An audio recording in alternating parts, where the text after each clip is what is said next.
My name is Zakir and I'm a mechanical engineer student. I would like to ask you a question that how can you prove to an atheist scientifically the existence of God?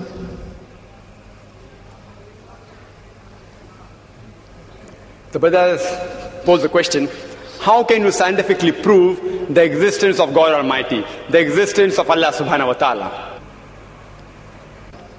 Especially to an atheist who does not believe in God.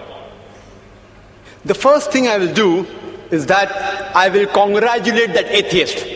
I'll congratulate him. You know why? If you look around us, he's a Hindu because father is a Hindu.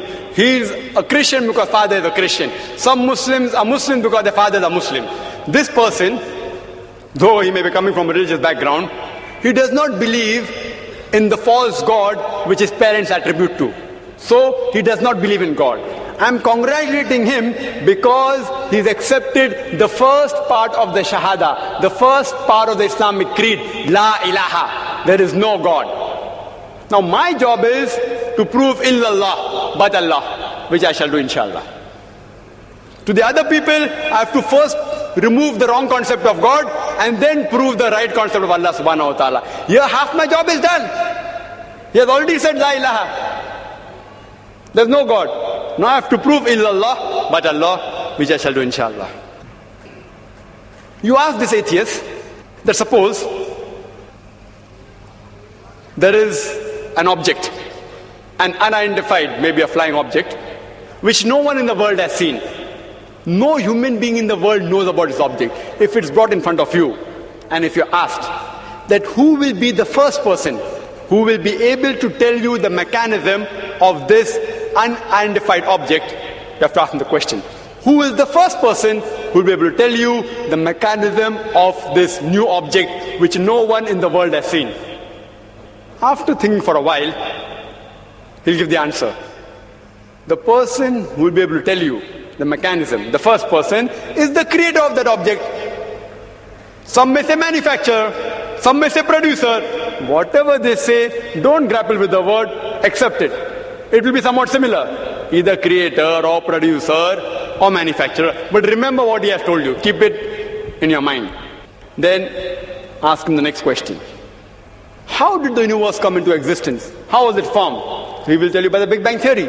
Tell him the Quran mentions in Surah Anbiya, chapter 21, verse number 30, about the Big Bang Theory. Who could have mentioned this in the Quran 1400 years ago? So he will tell you, maybe it's a fluke. Don't argue with him. Next part of the question.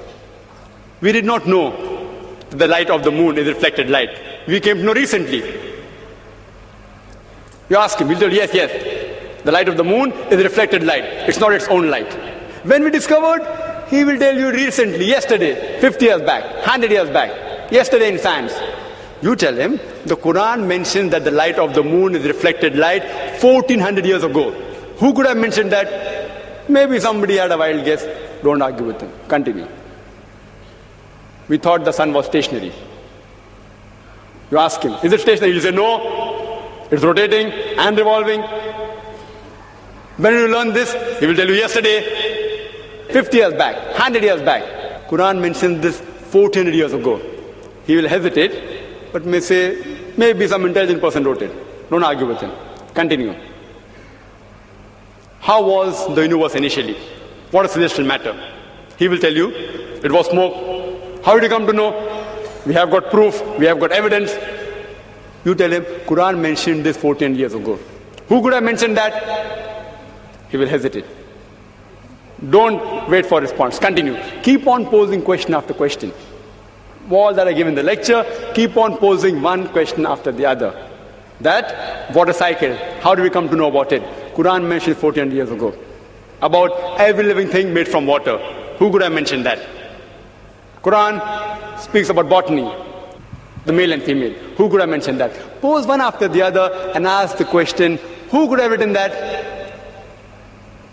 Then you tell him that there is a theory known as theory of probability. That if you have two choices, out of which one is right, the chances that you will make the correct choice just at random is 1 in 2. For example, if I toss a coin, It can either be heads or tails. The chances that I'll be right will be 1 in 2. If I toss it twice, the chances that I'll be right both the times will be 1 upon 2 multiplied by 1 upon 2, that is 1 upon 4, 25% chance. If I toss it thrice, chances I'll be right all 3 times, 1 upon 2 multiplied by 1 upon 2 multiplied by 1 upon 2, it's 1 upon 8, 12.5%. A dice has got 6 sides. If I throw a dice, the chances that at random I'll be correct is 1 upon 6. If I throw it twice, the chances that both the time I'll be right will be 1 upon 6 by 1 upon 6, 1 upon 36. This is called as theory of probability. If I throw the dice twice and then toss a coin, all 3 being right will be 1 upon 6 by 1 upon 6 by 1 upon 2. Is 1 upon 72. So you ask him, the chances may be, if you ask, what is the shape of the earth? There are various shapes. Some may say it is flat, some may say it's triangular, some may say it is hexagonal, some may say pentagonal, some may say heptagonal, some may say square. Say there can be 10 shapes. Some may say it is round, it is spherical. The chances that if anyone makes a wild guess, it being correct is 1 upon 10.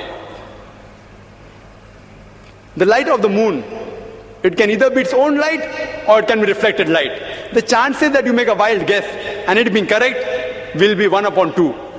The chances that both shape of the earth and light of the moon being reflected light, both being correct, if you make a wild guess, it will be 1 upon 10 multiplied by 1 upon 2, it is 1 upon 20.